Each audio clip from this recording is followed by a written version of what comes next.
All right, good evening, everybody. Welcome to the Somers Town Board work session on Thursday, November 9th, 2023, being here at 7:07. Before we start, we'll start with public comment. Is there anybody here for public comment? You are? Up, Tommy. Okay, first, someone want to give me a motion to open a public comment? Second. All in favor? Aye. Moved. You want to come up here and state your name and, Sure, why not? I want to hand something in first, though. okay? You can give it to, You got a haircut. Yeah. A couple spots that they changed the name of the street. We've Lane over on Watkins changes off the right view. There's no signs. Over here it changes. Why don't you Gotta go to- the gotta go up. podium and Yeah, describe it. You want to, maybe you There can for the point buddy that up there? That's to a camera, Squirrel. how come the camera? Well, Well, TVs aren't on. there's a number of intersections that the streets changed names. And there's no indication what the name of the street is. Oh. Now, in an emergency, right. seconds count. So while you're trying to figure out what the hell you are, Good point. okay, has anybody spoken with the town about housing illegals? Putting them anywhere? That's another subject here. no, Oh, we got, no, nobody has. No. A couple of years ago, somebody was talking about making Somers a sanctuary city, and that motion did not pass. okay, what about around the lake? We had a problem there during the summer. They said that they couldn't kick anybody out because there's no signage. Which lake you talking about? Shenandoah. Shenrock, Shenorock? I know of the, homeless man that Yorktown cops locked up. correct. Someone was called and they said they couldn't do nothing because there were no signs up. No sign. No, what do you, no signs. No trespass, Yes. Someone's residents only, park open, dusk to dawn. So that there's no laws for them to enforce. That's what he said. Okay. But those ended up being a warrant out guy, but Oh. Yorktown came and locked him up. He wasn't in a building. He was, He was homeless. He was there for about I mean, he was outside. outside. Oh, okay. Yeah. By the time everybody realized that, We would have to get current on all of that. I don't. Hmm? We would have to get current on all of that. because you got the Jewish temple right across the street there. I don't see, we got to protect them Yeah. with everything that's going on. And with But those, parks do close. Reese Park closes at a certain time. well, they got signs up, right? Well, they have a gate. Either way, we got signs. hours of Got a operation. sign. Guys, There's nothing. for sure, we're not, Yeah, we're we're, not up to it. That's what I always say about public comment. That's why we limit it to 3 minutes. And we're not prepared. You tried to kick me off the last time, all right? Yeah. I have legitimate complaints, okay? So I think I should be able to avoid. actually, sir, Okay. sorry, I didn't get your name again. Continue. Tom Smith, Tom, I don't think he's referring to you. This is public comment. okay? So we're having a dialogue back and forth with you. Public comment is exactly what it states. The public makes a comment. So we're Right. listening to your comment, but we're having a dialogue back, and that's how we get off topic and how we get off track. So if you want to continue to keep going with your comments, Okay, I got then to think, that was more or less in line for us. okay, Thank you. good, so we could take care of it. Okay, now you guys are so worried about speed bumps and stop signs, you got Brick Hill Road. Okay, by the time you get to Palmer, without touching the gas, you're picking up 30 miles an hour, easy. And you're setting off that portable sign, okay? That was there on Lakeview before we got the speed bumps. So I think we should have a stop sign on Palmer. That would take care of that, and then going down that bend, probably right in the middle, put a speed bump, and that'll slow everybody down. Because if you don't touch the gas, you're doing 60 miles an hour by the time you get to 202. I think that's a more important place to have speed bumps and stop signs than on a little street in Shenorock. You know what I'm saying? And what happened with the TV? There are no more meetings. I haven't been on. Hmm? What do you, The town meetings, they have, we had an issue with when we had the new software that we put in here, we had an issue with, I believe, with the cable provider, and that has since been fixed. okay, well, years ago, we used to have a reporter here from Somers Record, and we also used to have one from North County. They're always more than welcome to come, but a lot of times what they do is they watch it on the YouTube channel, and then they do their reporting based on that. Okay, You can But always, you could go ahead. no, you can always go to YouTube and look at and see the whole 3 minutes after this thing is down. It's on YouTube. all right, one more question. On Overhill and Cypress, there's piece of land, a parcel of land that they cleared, and they got heavy electrical coming in. Heavy panel, heavy electrical panel. They changed the transformer up on the pole. Do you have any idea what's going on over there? Because nobody seems to know, or nobody's saying. I don't know, what is going on over there, but I can certainly find out. Okay, Oh, you said Overhill and Cypress? yes. Then I'll find out. Okay, thank you. Okay. Tom, thanks very much. Appreciate it. Thank you. Anybody else here for public comment? Then can I get a motion to close out public comment? Second. Second. All in favor? Aye. So moved. Okay, couple updates here. I know we've been getting a few phone calls about Old Bet. Just give some there. We took down the iron pedestal. We took that down to make sure that it's the structural integrity is there. It's in the hands of a local blacksmith who's going to be doing some work on it. And our goal is to keep that original pedestal in place and intact. And that's where we're sure everything is okay with that. Another update here. We reported last week on the crosswalk between DeChico's parking lot and Heritage Hills Shopping Center. We are looking to probably spring construction on that. And we're probably going to be bringing that to, sign next week for us. And we're getting all the information about the cost estimate on that as well. And then we just have to file for the DOT permit application. And one of the monuments a while back is going to be put up on Route 35. We have the permit for that. So one of our monuments is going to go up on there. And then also good news, internet is at the Reynolds House. So we're moving right along with Good. Reynolds House. So we have it there. And those are some of the updates here for the town. And then if we're on to number 2, And Go I ahead. think it's important at the Reynolds House, say, why? Well, it might have people That's who are visiting there, or in the park or in Angle Fly as they walk around to have that, but also provide security correct. at the Turn- building and entrance, because that is connected to security cameras. So the Wi-Fi is necessary to provide that security. Correct. Thank you. And then anybody else? Any town updates in now? But then we bring this to number 2.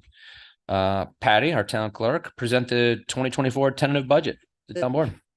2024 tentative budget was filed in my office on October 31st, as legally required. Presented. Thank you. Thank you very much. And that brings us to number 3, the Somers Library, additional architectural and engineering services for the team room expansion. Discussion for an additional funding of $34,500, exceeding the original $20,000 request. And if we have Jennifer Daddio here from Somers Library, and then also I think we have some representatives here from Lothrop. Yep, we have Bob Gabalski and Marilyn Reed from Lothrop and Associates. So just to give you a little background, first of all, thank you for letting me come before you again to discuss this topic. When we were here last time, we had come up with a plan, and then in between that time, we had met with a construction company to get an estimate as to how much they thought the whole project would cost. And we needed that in order to apply for a New York State Library construction grant. When we met with the construction consultant, one of the things we had told him was that we really would like to enlarge the windows in the area that the teen room will sit. He put that in his proposal. We used that proposal to apply for the construction grant, which so far we've been greenlighted for. But then when I spoke with Marilyn and Bob, they had pointed out to me that redoing the windows would require an engineer's work because of the structural challenges that would bring. So they proposed some add-on services that would allow us to enlarge those windows. And that is what we forwarded to you guys to take a look at. And I have Bob here and Marilyn to answer any questions that you might have that I might not be able to. Who suggested increasing the window size? That was always on the table between myself and the teen librarian and the head of public services. See, because I just get, and again, this is not the library per se. Sure. We had somebody, I think you might have been here when we had somebody from Wood and Kern here, and we were talking about the escalation in pricing on there. And it just, we were here a month ago and it was $20,000. Go 3-4 weeks later, it's increased 1.5 times. It's gone to another $37,000. Right. I get concerned that, the due diligence at the beginning, if we always knew that the windows were going to have to get enlarged, I just don't know why we didn't know that when we came here. That is on me. So that I should have been more, I should have had more attention to the details and I didn't. So that's Okay. on me. That being said, if we can't expand the size of the windows, and the whole reason I want to do it is because right now we have tiny porthole windows in that area. And the view outside those windows is absolutely gorgeous. So the idea was to just bring more natural light into the building. No, that's what I figured. Oh, yeah. But again, it's like a domino effect. Okay, now you need new windows and you think it's straightforward, and then all of a sudden we need a new HVAC system, and then you need, it just adds on and on. The total budget for this, and again, and forgive me, Richard was trying to help me, and the grant that you're getting, the construction grant, Mhm. is that like the $200,000 one, or Yes, so the construction grant is $210,000. 210? So we have with the new stuff that we're talking about now, we have a construction budget of 429, about 430,000. Mm-hmm. And we have the architectural engineering with the added about 54,000. So we're looking at a little under a $500,000. The 200,000 is the grant that you're 100% confident that we'll get, or you're fairly confident? 95% confident it's been green lighted by the library system, and Okay. no reason to think that we won't get approved by this. So the town out of pocket's going to be about 300,000, 280, somewhere around that neighborhood. Yes, Okay. yes. If on the off chance, working in government, we know that the best laid plans, either take forever or off go awry. Right. If we don't get that grant, is it a done deal, or is the town going to have to come up with the extra 210? Well, the good thing is we're also applying for a CREST grant through Senator Harkin's office. Okay. That would be $50,000. And we also have the Somers Library Foundation, which has been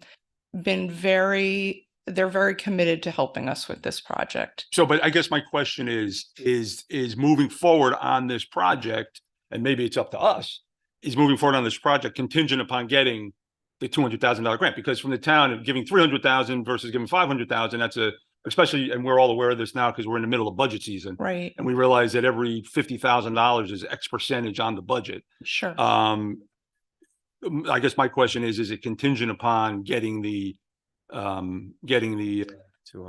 We would have to look at the numbers a little more carefully. I don't believe so. I believe we could still do this and have enough of a fund balance or reserve fund, whatever the term is that you prefer to use, to be stable.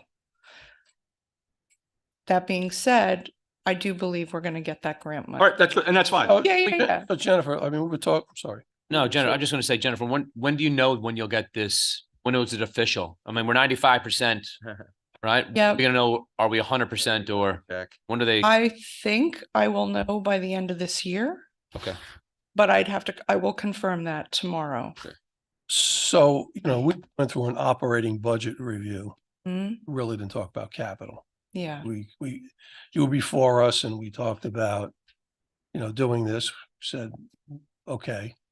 I think we asked the question, is it going to be bigger than a bread box, smaller than a house? And you said, well, we don't really know right now. But so how does this come together and over what time period? And, what does construction look like? What are you going to, we have anything in the capital for this? I mean, what? Well, this would all be paid for through library monies, whether it's, the reserve funds for the library or the grants or the help from the Library Foundation. Ideally, I would love to start construction by the end of this year. but I know that things move slowly sometimes and we would have to go out for RFPs and there's that process. But ideally, this project would start in the winter and it would be finished by late spring so that we would be up and running in time for summer reading program. So, but you would apply for these grants and you would expect to get the grant money before that? So the way the construction grant works is once you're approved, they send you 90% of the money up front. And when I arrived here, the library had applied for another grant. This was the previous director had done this. They had applied for a construction grant for the generator and new windows. That money arrived right after I arrived in February of 2021. So if the state approves this, I have no reason to believe that we won't have that money in hand, at least 90% of that money in hand by Right. February. Okay. Yeah, which would give us a good start, you know. So, okay, so typically when you do a capital plan, you write up sort of a project, right? And then you talk about how you're going to fund it. Mhm. So here you wrote up, so this is your capital plan right now, what you were looking at, right? That was what, Yeah, here it is. I think, was it 490? The capital plan is 379, 500, or 490. 429, 550. And you're saying it's going to be under 5 or 429, roughly about 430,000 for the project? Is that? Yes. Well, and then add, Well, that's that doesn't that's include the architectural and engineering fee. No. That's another 55,000. yeah, wow. It's about 400. Yeah, it's about half, Okay. it's a little under half million, 475. Okay, got it. Always add in 10%. Yes. That's always a good rule of thumb, Rich. Well, Go okay, ahead. all right. I mean, a question that I have, so there's an extra 14, 20 originally, that was the estimate, and that's original, an extra 14 or extra 34? It's an extra 34. And that would go to the engineer. Now, does Lothrop That would take go care to, of- yes. take yeah. care of the engineer? Is there an engineer who works for Lothrop with Lothrop? I'm not quite sure. Maybe I just didn't read it carefully enough. Please explain that. Hello, everyone. Bob Kowalski, principal at Lothrop Associates. Nice to be back. Nice to see you again. We have what are called inside consultants, to which we are contractually liable. They include Silman Structural Engineers and CBK Engineering, Mechanical, Electrical, Plumbing Engineers. Their fees are included in our fees. So all of what is in that additional services proposal is the full gamut of architectural, structural, mechanical, electrical, plumbing, and fire protection fees related to the additional work, which, if I may, isn't just the windows becoming larger and putting in relocated new air conditioning units under those larger windows. It also is expanding the renovation area to include the entire run of stack shelving out to the main aisle of the library. And those stacks are tall, self-supporting, and have electric lighting built into them. And so when you go to replace the shelving and modify the shelving, which is separate from the original project, lighting and exit lighting and reorganization of the HVAC in the ceiling there is all part of this. So it's not just $34,000 to engineer bigger windows.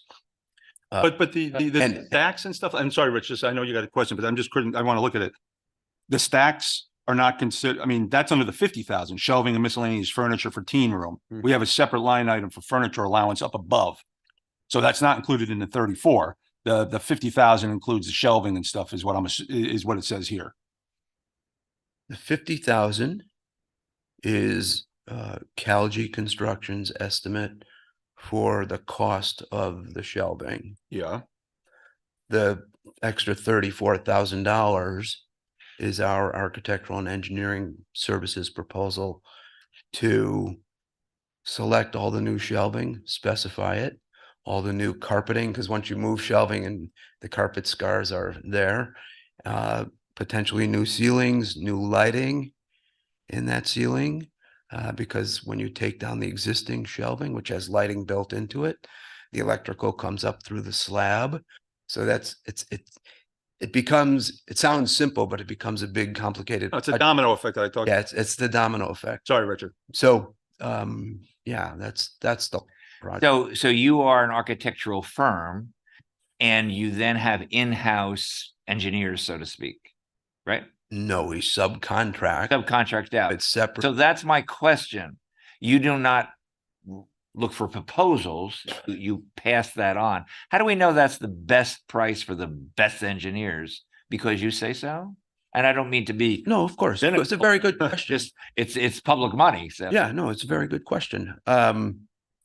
Well, CBK and Silman are engineers we've worked with for decades, over 2 decades. And one of the reasons we go to them is because they are oftentimes very lean with their fees.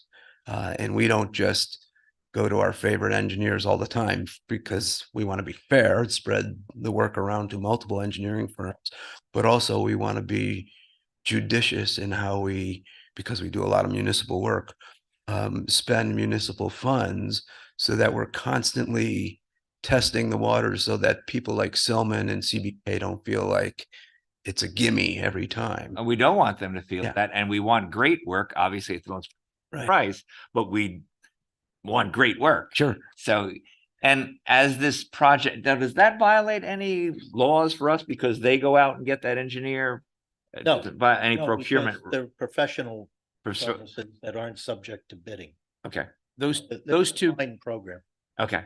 And then as the project goes on, and I said this to Jennifer, because I know about library school, they don't have courses on construction management of your building, right? It's about managing books. So who's going to manage this construction and be in charge of that? Would that be Lothrop, or would we get a construction management firm in some way, or have our engineers look at that? How's that going to be checked? Because typically there is somebody who watches over it, because that can't be Jennifer's job. It wouldn't be fair, I don't think, You don't want unless she wants it. Yeah, it's a very good question. So architects and engineers are not construction managers. Right, We're not clerks of the work. right. We are not contract administrators. What we do is we come out to the job site intermittently at key milestone points during construction to ensure that the contractor is building according to the design intent in the drawings. Now, that doesn't mean that we're watching every nail and screw go in.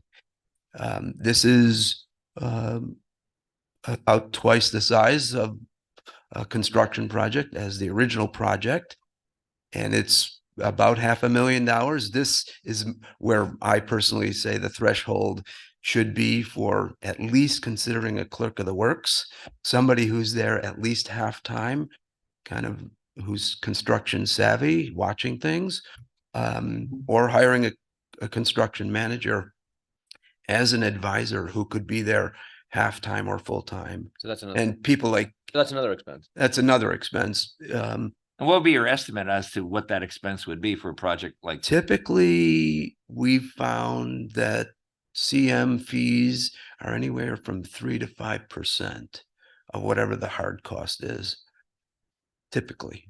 Right, Now, somewhere this- 15,000. now if you do a $30,000 project, Yeah. you know, it's too low. There's a low threshold. So, Possibly 25 on. Yeah, 5.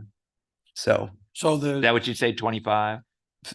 3 to 5%. Oh, 5%. But of half 5%, is 25,000, so Yeah. I'm guessing Yeah. here. Yeah. Okay, we just want to make sure we have an estimate that's fairly accurate. yeah, but what I would recommend is call Dominic and David and get a hard number. And now that they know the project, and provide them with a real number. And the So- original proposal didn't include clerk of the works? Okay. And who's Dominic and who? Dominic Kalji and David Chen are Kalji Construction, who prepared the construction cost estimate for Jennifer for the grant application. Because the construction grant program doesn't believe architects and engineers and don't want a cost estimate on our letterhead because we don't know what we're doing. They want it from real people. So And it's good, actually. So they got it's a really solid budget. I don't know if you shared. So I don't know if you saw David's detail. It's pretty. But they're doing that work.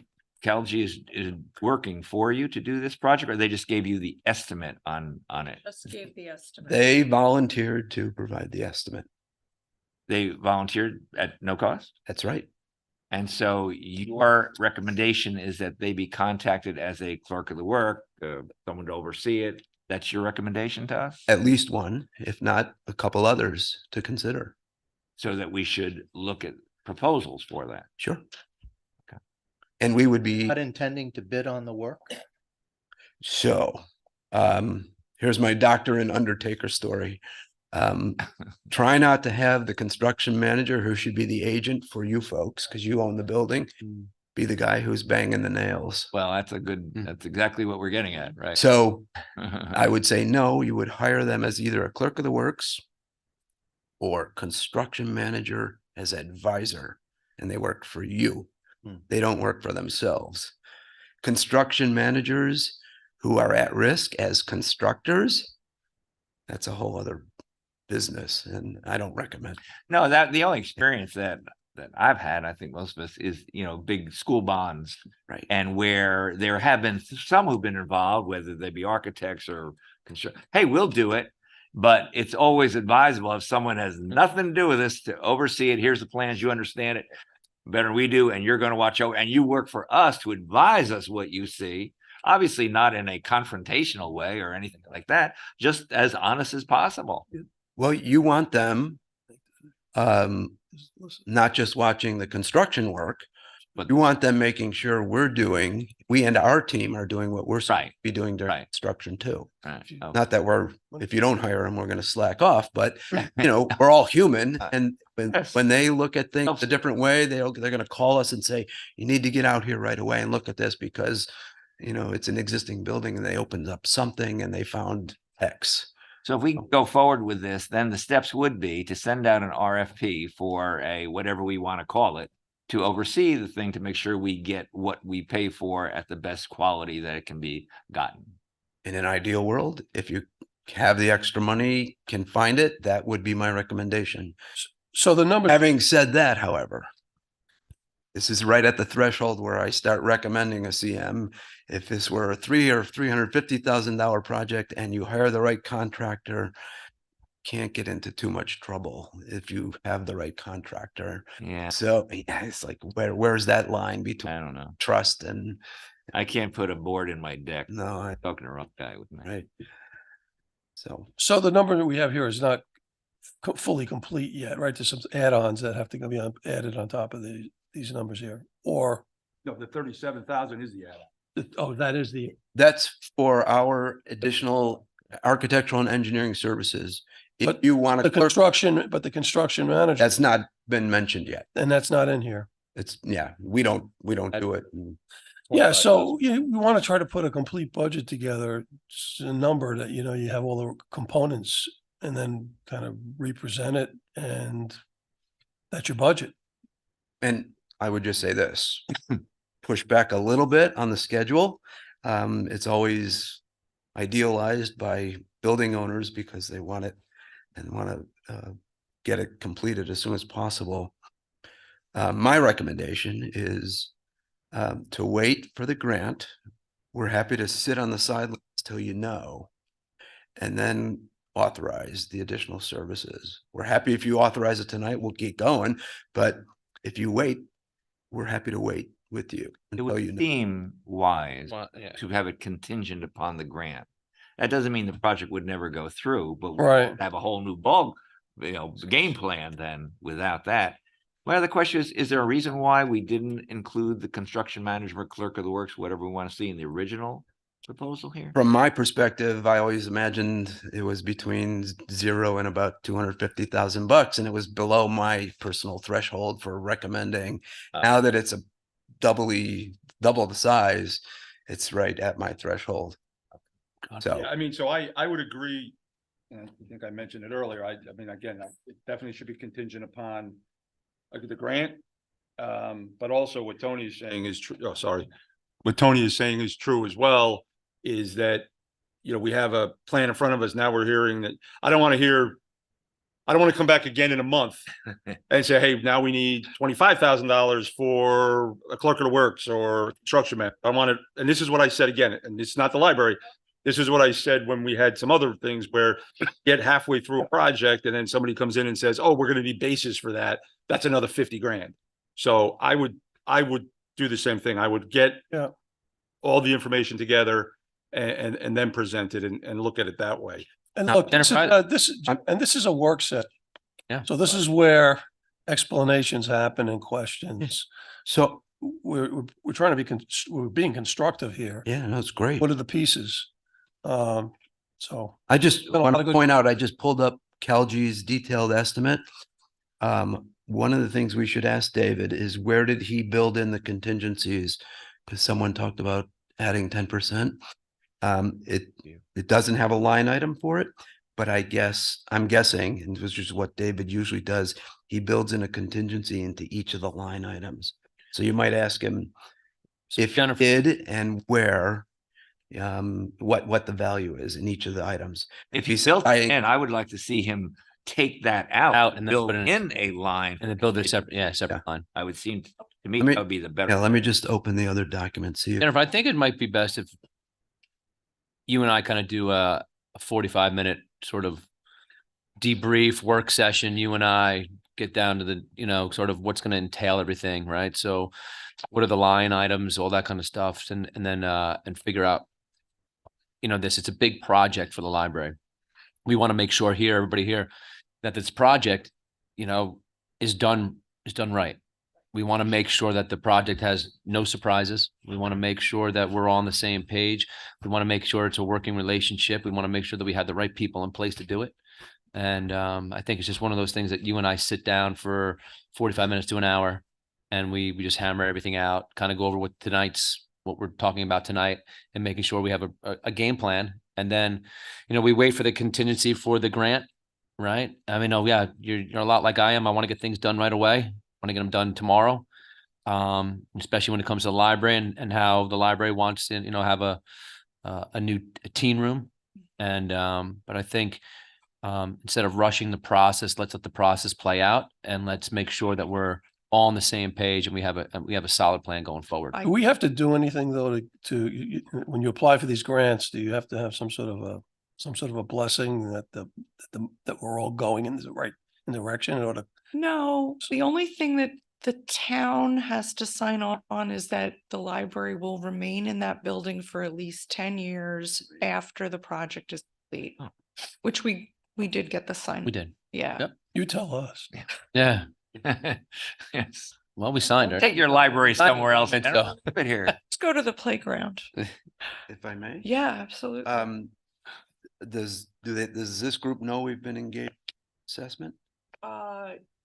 Yes, Rob knows. I know. Yes. Okay, so we did our field assessment the other day. And you'll be assured to know that you have a very stoutly built building that is in very good shape. There are moments of concern, but there are moments. The building's not going to fall down. Things aren't falling off. The roof isn't caving in. You have an Good to hear. HVAC system that's it's limping on a cane. Yeah, that's the big thing. But Yeah. We've been tasked by the library board to think strategically about how to upgrade the HVAC system without saying rip the whole thing out and start over. You've talked a lot about in here in this proposal. So you just brought the HVAC system up. How does this now tie into that for your proposal as well? I mean, when you guys went and looked at the you know, the nuts and bolts in the library, because this was probably done before you did that assessment, right? So how does that now tie into it? That's right. And you're asking the question Jennifer asked when we had our meeting at the site the other day, and the engineer said he anticipated that he was going to find some funny business with the HVAC, and included in his fee was the design of new units for the entire work area, the teen room, which is a combination of the rooms at the end and the expanded stack area. Are So these separate systems? to be determined, we're going to give you several options because the library is interested in heat pumps or geothermal or Mitsubishi split mini ductless systems. Mhm. And the good news is if we do larger windows and we make some of them operable, that the outside air intake requirements for an A3 public assembly building can be mitigated by operable windows.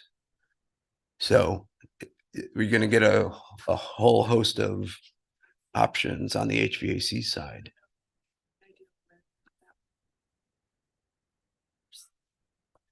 It's going to take a little while. As I said the other day, Before the end of the year? that's the hope. Right in line with the, That's the hope. Yeah. okay, We need, line with we everything. need to digest all the photographs and the notes we took, then go back out there because we missed stuff, right? And get you a draft before the end of the year.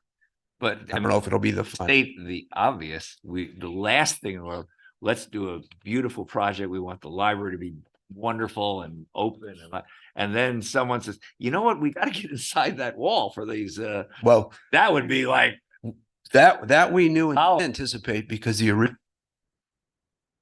original drawings were done really well and show where all the piping is.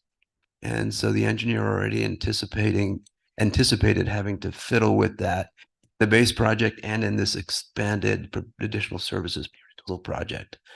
so that'll have to be coordinated though. That's right.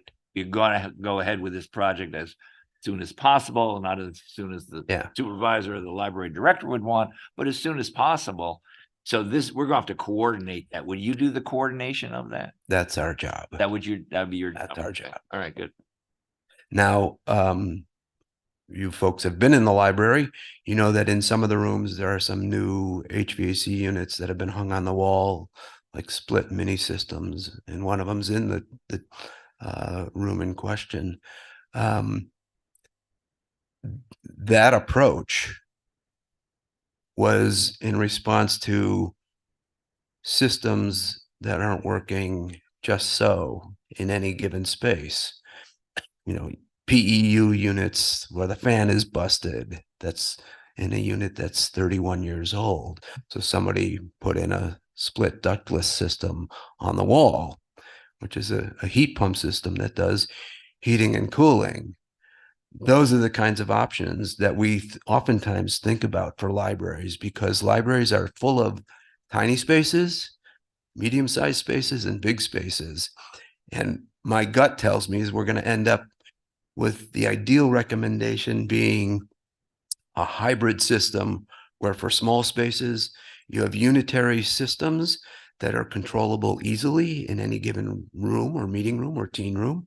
And then for the central space, there would be a central system, which takes pressure off in the event that the central system goes down. The whole library is not hot or cold. You've got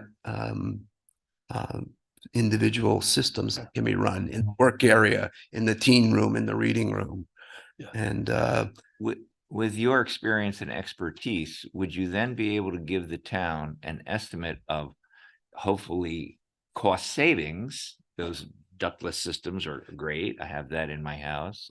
And also the use of energy as some sort of comparison. We try to be as environmentally sensible in all areas. I know that the library director very much is in favor of those whenever possible. Would that be possible for you to give us so we can say, hey, look, it's green, we're saving energy and we're saving money, obviously the best combination of all. That's something that is doable? it is, it's usually done by our engineer, and CBK can do it. There will be savings, if only because the new equipment will be more efficient. The thing that offsets that, and I did a demonstration for Jennifer, this building is a steel frame building with metal studs and sheetrock and fiberglass insulation. And when you put your hand against the wall, it's cold, even on a day like 2 days ago. And those metal studs conduct heat. If we were to improve the building envelope by adding insulation and thermal barriers inside the building, And that would mean losing about 2 inches of the perimeter all around the building.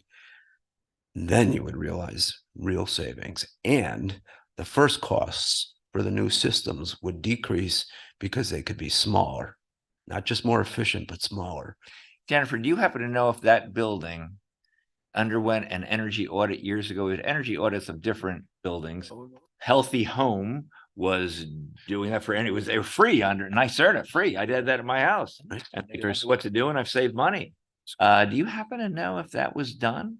I did not. That, because there was money from NYSERDA to have that done.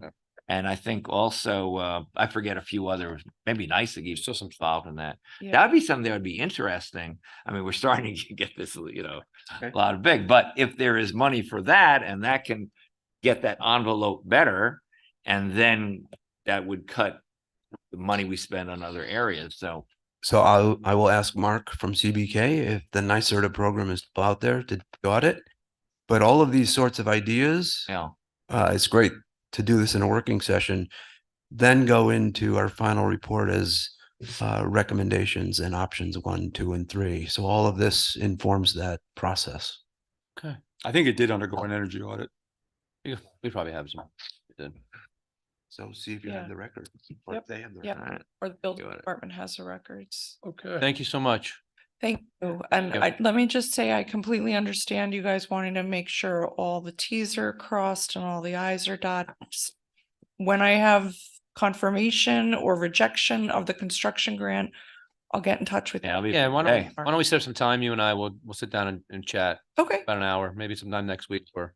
okay. Weekend. I won't know by next week, I'm sure. No, we just, I mean, all the preliminary stuff, all the, Got it. stuff that goes into it, the checklist. Kind of go over with fine tooth comb. So either next week or after Thanksgiving, we'll Oh. get together. Thank you all. I appreciate you. Right. thank you. Thank you. All right, let's move on to Patty, we're actually gonna take off number 4, the Hidden Meadow Water Rates petition. I would like Fred to be here to discuss that, so we'll take that off for tonight's agenda. Okay, number 5, acknowledge an additional Westchester EMS ALS fly car added into service on July 1st, 2024.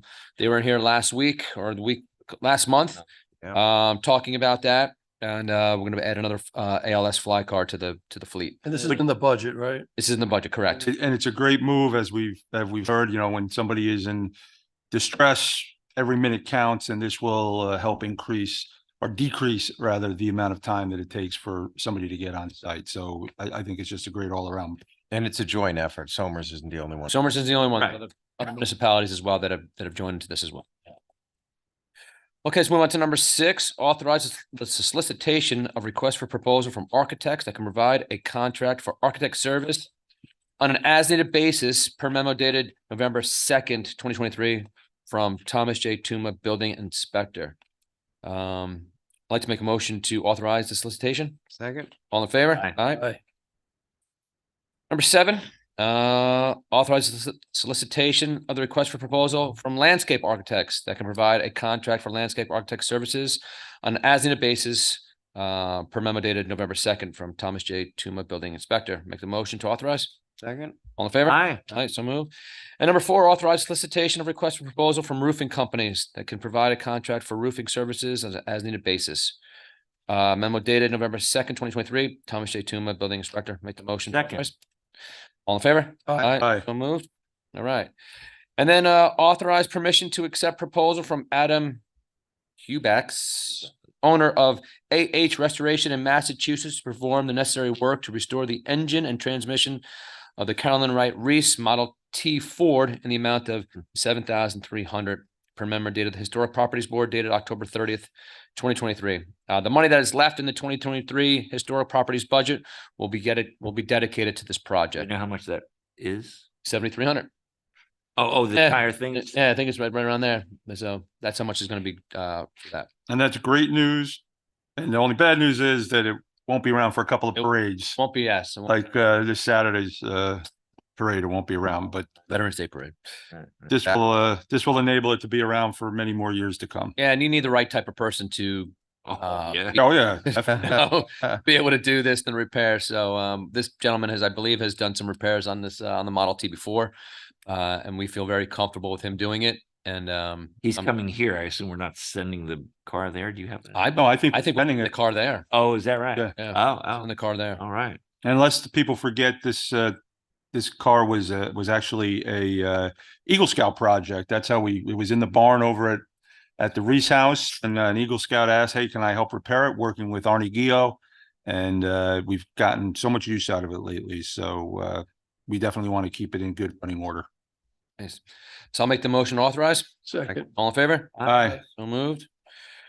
Parks and Rec, authorize the following per November 1st, 2023 memo from Steve Rawson, Superintendent of Parks and Recreation. Permission to solicit a concession contract request for proposal.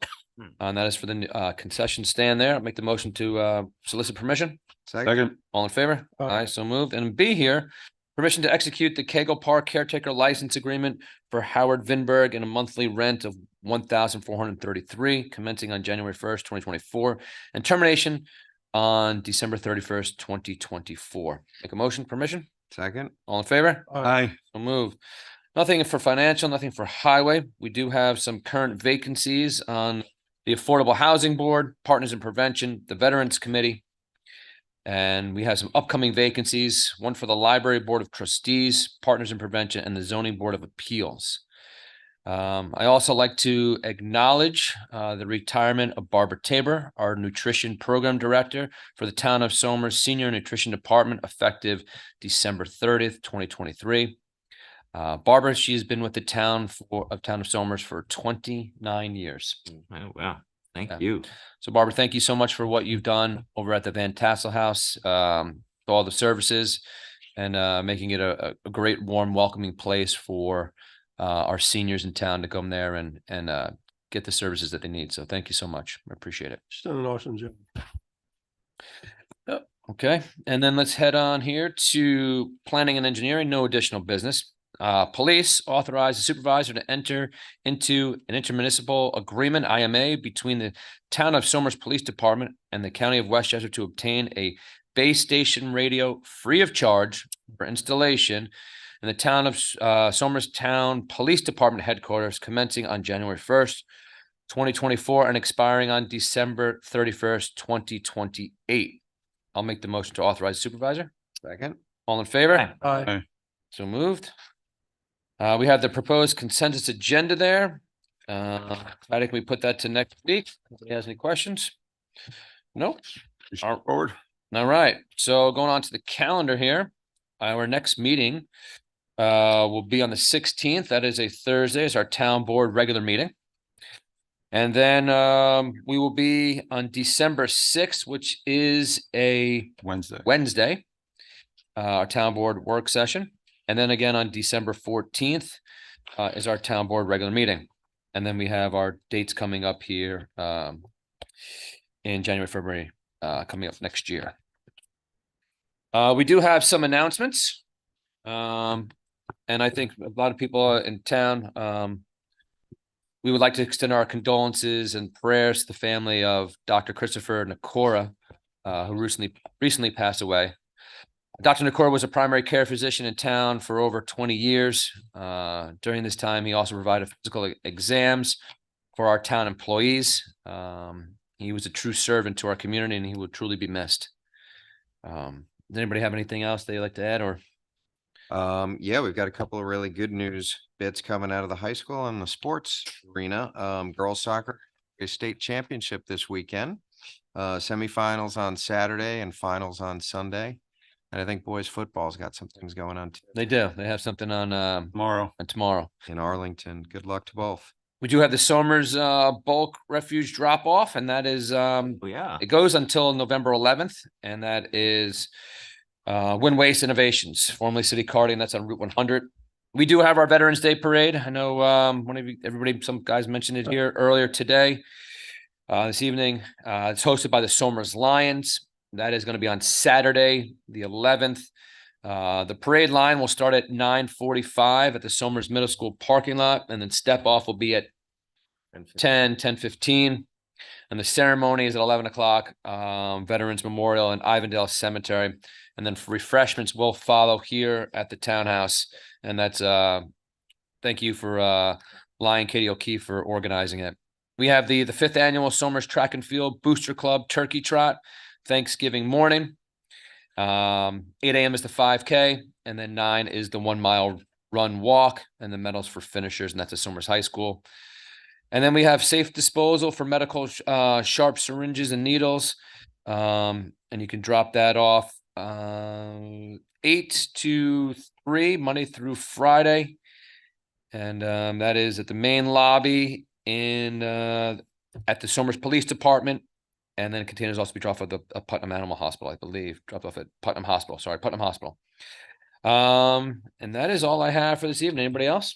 Oh, that's good. I mean, Veterans Day, man. Everybody should come and join us on Saturday. They should. Yeah, I unfortunately for the first time in 16 years, I'm not going to be able to make it. I have a family commitment, so I do want to, say thank you to all the veterans who will be there and that aren't able to make it. And hopefully you'll have good weather. I think weather's Should gonna be be decent. and cold. Yeah, it should be easy. Anticipated to be decent. Rich, anything? No? Oh, I'm speechless. Patty, do you have any facts Well, this evening? Okay, well, I do have a fun fact. Thank you to Linda. I couldn't find one today. And I don't know why this didn't come up, but on this day in 1989, the Berlin Wall came down. Wow. Let's Oh, go. yeah. I heard that today on the radio. Right. Let's go Somers. It's always a good day to be a Tusker. there you It is. go.